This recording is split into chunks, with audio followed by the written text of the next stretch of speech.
सहस्रार चक्र से क्या क्या फायदा है साधक को। देखिए, माँ कुंडलिनी है वो रास्ते से, कौन से रास्ते से? मूलाधार से स्वादिष्ठान में, स्वादिष्ठान से मणिपुर में, मणिपुर से अनाहत में, अनाहत से विशुद्ध में, और फिर ये आज्ञा चक्र में पहुंचती है। ये जो है इससे आगे का ऊपर का क्षेत्र है, आज्ञा चक्र से ऊपर का, ये यहाँ से लेकर के यहाँ, ये सारा क्षेत्र जो है वो सहस्रार कहलाता है। क्या कहलाता है? अब माँ यहाँ से यहाँ तक चलती है तो ये 10 चक्र है इसमें। कितने? इसमें 10 चक्र है भाई। षट चक्र को पार करने के बाद में ये ललाट में आज्ञा, ये सहस्रार के अंदर 10 चक्र, उन 10 चक्रों को भी पार करना पड़ता है। पहले बिंदु चक्र को माँ ने पार कर लिया, अब माँ अर्धेंदु चक्र में पहुंची। किसमें पहुंची है? अर्धेंदु चक्र से आत्मा का प्रकाश होता है। ये हमारी आत्मा है, परमात्मा ऊपर, इसमें परमात्मा का आत्मा में प्रकाश होता है, सारा प्रकाशित, ज्ञान वगैरह अज्ञान वगैरह सब लिप्त हो जाता है और ज्ञान प्रसरित होता। माँ इतनी उमंगित है कहाँ आगे बढ़ने के लिए, आगे जाने के लिए, कि मतलब उसका सारे शरीर में झन झन की आवाज होती। माँ के पहने हुई करदनी है वो झन झन करती है, चन चन करती है, और माँ के पाँव में जो पहने हुए पायजेब हैं वो इतनी उतावली से चल रही है। माँ उमंगों से भर करके, उत्साह से भर करके रोमांचित हो गई है। रोमांचित होने से उसके सारे शरीर में कंपन हो गया है, और सारे शरीर में कंपन होने से सारा शरीर झनझनाहट करता है। ये इसका जो है परीक्षा है भाई। अगर साधक के शरीर में झनझनाहट पैदा हो, चिनचिनाहट पैदा हो, चिन चिन की ध्वनि पैदा हो, तो उसे समझना चाहिए कि हमारा सहस्रार का चक्र सिद्ध हो रहा है और उसका अर्धेंदु बिंदु भी सिद्ध हो गया है। उसके बाद में निरोधिका नाम का चक्र आता है। कौन सा आता है? निरोधिका। निरोधिका मतलब रोकना। निरोधिका का अर्थ क्या आता? रोकना। क्या रोकना? विषय विकार जो होते हैं विषय के, ये हमारी इंद्रियां हैं, पंचभूत हैं, और पंचभूत के बाद में 10 इंद्रियां, 5 कर्मेंद्रियां हैं। ये आँख है, ये नाक, ये चर्म आदि जो है ज्ञानेंद्रियां है।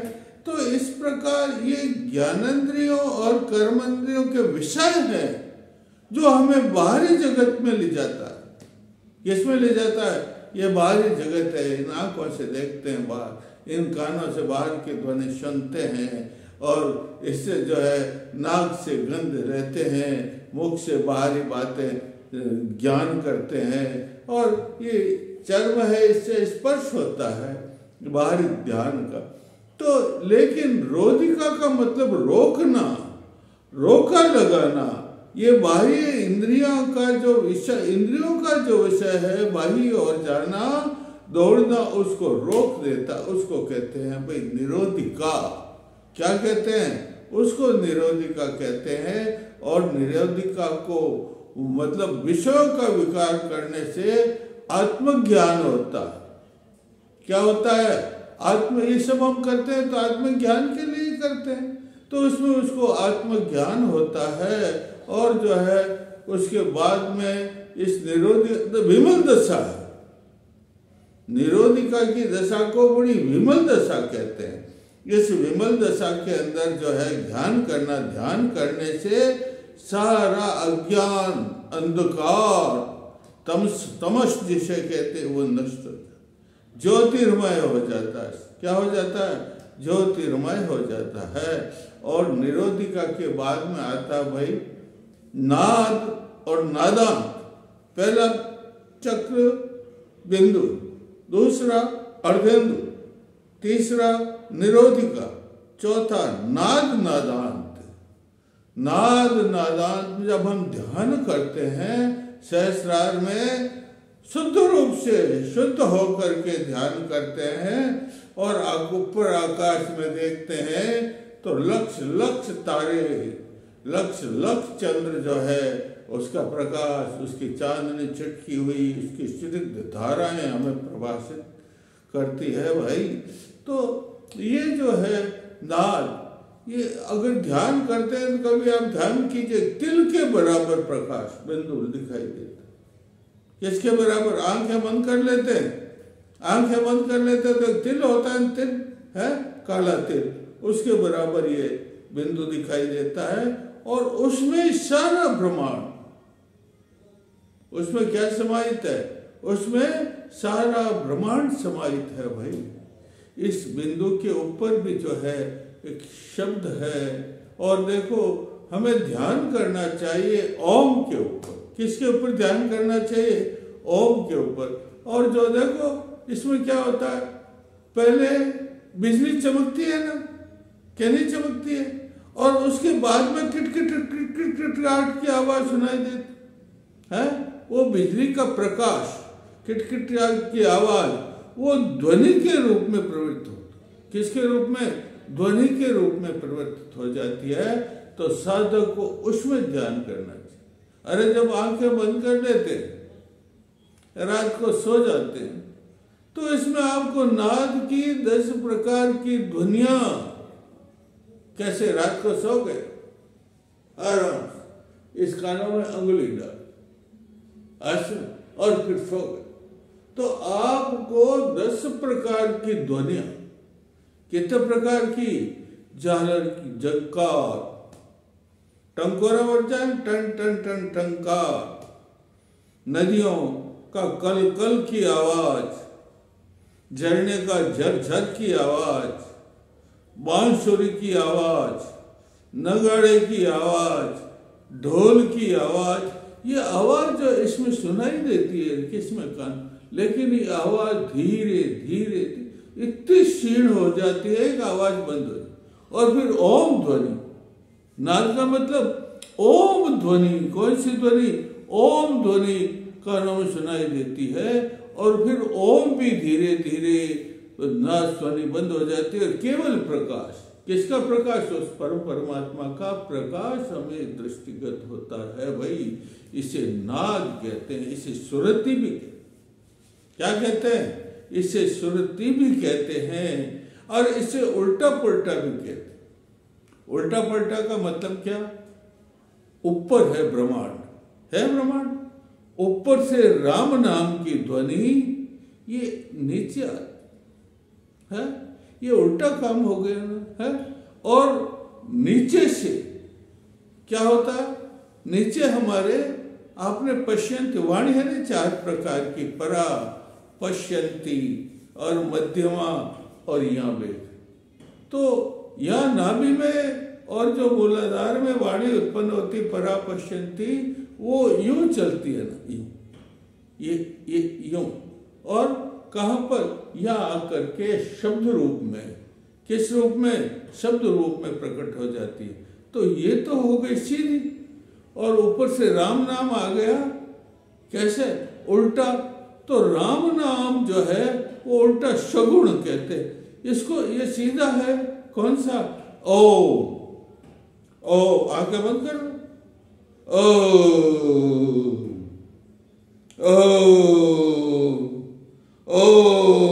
ये ध्वनि यहां से उठी ना, उठ करके ओ यहाँ आई ना, फिर यहाँ आई ना, है, फिर यहाँ होठों से बाहर निकले। इसको बेखरी वाणी क्या कहते हैं? और बेखरी वाणी ये है। तो उल्टा सीधा का मतलब राम नाम के अंदर लिप्त हो जाओ, ये उल्टा हो गया, ये सीधा हो गया है। लेकिन हरिओम हरिओम हरिओम इसको जपना चाहिए। हरिओम हरिओम हरिओम जपने से आत्म सिद्धियां, 2 प्रकार की सिद्धियां नहीं, एक तो नीचे की सब सिद्धियां, और हरिओम हरिओम हरिओम जपने से सिद्धियां प्राप्त होती है। रे आत्म सिद्धियां ओम जपो। कबीर जी ने कहा नहीं, सतना। कबीर जी थे ना, बड़े आध्यात्मिक थे, बड़े निर्गुणी थे, बड़े महान संत थे, हैं? तो सतनाम, कौन सा नाम? अरे प्रभु का ओम तो केवल सत्य नाम, क्या नाम है? केवल सत्य नाम है, इससे मोक्ष प्राप्त हो। दूसरी चीज सब छोटी है, इससे सारी वासनाएं होती है नहीं है इच्छाएं, प्रबल इच्छाएं, ये सब क्या हो जाती? विनष्ट हो जाती और केवल लय हो जाता है। साधक किसमें लय हो जाता? शिव में। किसमें? ये शिवत्व तो प्रदान करता है? तो ये है, जैसे देखो मैं उदाहरण देता हूं, जैसे मधुमक्खी है। मधुमक्खी क्या करती है? गुलाब के पौधे के ऊपर जाती, गुलाब का फूल है, उस फूल के अंदर कर्णिका है, उस कर्णिका के अंदर मधु है, मधु का मतलब शहद भरी हुई है। अब वो डरती है क्या? कांटे हैं ना, गुलाब की डाली के तो क्या लगे हुए हैं? कांटे हैं। मधुमक्खी उन कांटों से डरती है क्या? और सुगंध भी आती है, और सुगंध में मस्त होती है क्या? नहीं, वो तो केवल क्या करती है? मधु को, किसका? मधु का भक्षण करती है, मधु का पान करती है। उसी प्रकार साधक सारे संकटों से निर्भय होकर के डरे नहीं और केवल ओम नाम में लग जाए, है केवल सतनाम में लग जाए, तो वह इस संसार से, भव सागर से पार हो सकता है भाई। इससे बड़ा कोई बड़ी बात नहीं है। और निरालंबपुरी इसके आगे है। इसके आगे का नादांत का बताया, इसके आगे निरालंबपुरी ये चक्र है, इसको भी मां को पार करना पड़ता है तब के जाकर के शहर में। निरालंब का मतलब जिसका कोई अवलंब नहीं, कोई सहारा नहीं। इसका ध्यान करने से सत्य चित्त और आनंद प्राप्त होता है। क्या प्राप्त होता है? सत्य प्राप्त होता है। सत्य, सत्व जिसे कहते हैं, तीन है ना, तामस और ये सत्व है, और ये तीन जो है इसमें सत्व प्राप्त, सत्य चित्त और आनंद, ये विज्ञानमय कोश। कौन सा कोश? ज्ञान से भी प्रज्ञान, प्रज्ञा, बुद्धि, मनीषा, ये सब जो है इसमें है। तो इसका ध्यान करने से मनुष्य को विशेष ज्ञान, कौन सा ज्ञान? अपने आप वेदों का ज्ञान। वेद है ना चार, कौन से चार वेद? ऋग्वेद, यजुर्वेद, अथर्ववेद, सामवेद। षट दर्शन, इनके 6 भाग होते हैं, 20 जो है स्मृतियां है। इस प्रकार के अनेक ग्रंथों का अपने आप उसको ज्ञान हो जाता है। तो इसको भी पार करने के बाद में और भी चक्र हैं, वो इसका चक्रों का आगे मैं वर्णन करूंगा। बोलिए माँ कुंडली मातेश्वर, अरे उसकी कृपा होती कुंडली माता, क्या होती है? अरे कितनी सिद्धियां मिलती है कुंडली माता की कृपा से। जब माता इस शंकरे मार्ग, कितना शंकर, 6 चक्र का मार्ग कितना है, और उसके बाद में ये तो मार्ग बिल्कुल ही शंकुड़ा, और गुरु की आज्ञा के बिना, गुरु की चरण पाद। देखो ये 2 चित्त, मन, बुद्धि और विज्ञान, ये चित्त और बुद्धि है नहीं, ये दोनों सिद्ध। और बुद्धि और मन को एकाग्र जब तक नहीं करेंगे तब तक आपका जो है सिद्धि, क्या समाधि में तो मन लगेगा ही नहीं। और समाधि आपका उद्देश्य ही कुंडली का यही, समाधि प्राप्त करना। क्या प्राप्त करना? मोक्ष प्राप्त करना।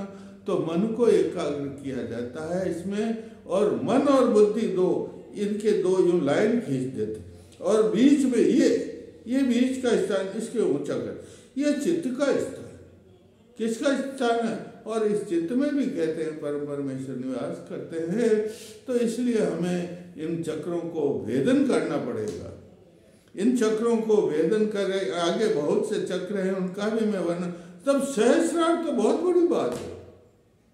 जब साधक सहस्रार में पहुंच जाता है तो उसको अनेकों प्रकार की सिद्धियां तो मिलती है, वो उन सिद्धियों में नहीं भटकता। लेकिन आत्मिक सिद्धि, कौन सी सिद्धि? मोक्ष को प्राप्त करना। उसका उद्देश्य तो मोक्ष को प्राप्त करना है कि नहीं है? और कितने, जब 84 योनियों में जीव भटकता है तो परमेश्वर से प्रार्थना करता है, भगवान अब मुझे मनुष्य योनि में प्रकट करने दे, जन्म दे, ताकि मैं तुम्हारी भक्ति करूंगा और तुम्हारी भक्ति से मेरा भव सागर पार हो जाएगा। तो भाई मनुष्य जन्म आपका मिला है, आप कुंडली जागरण की साधना कीजिए। कुंडली जागरण का अंतिम क्षेत्र सहस्रार। कौन सा क्षेत्र? आप सहस्रार की साधना कीजिए तो आपका भव सागर का फंद कट जाए, जन्म मरण का बंध आपका कट जाएगा और इसके पहले आपको सिद्धियां मिलेगी। उससे आप जीवन भर सतायु रह करके फिर बंधन कट जाएगा और बड़ी आनंद, सत्य, चित्त और आनंद प्राप्त हो। क्या प्राप्त होगा? सत्य प्राप्त होगा, चित्त और आनंद। सत्यम शिवम सुंदरम। क्या होगा? आप सत्य बन जाओ और आप स्वयं शिव बन जाओगे। शिव है ना कल्याण स्वरूप। शिव का मतलब क्या? कल्याण। और शिवत्व, सत्यम शिवम सुंदरम, और सुंदर स्वरूप धारण कर लोगे। यही जो है माँ कुंडली जागरण का सहस्रार में पहुंचने का लाभ है। इसलिए आपको सहस्रार की साधना करनी चाहिए। सहस्रार में जितने चक्र हैं उनको पार करना चाहिए।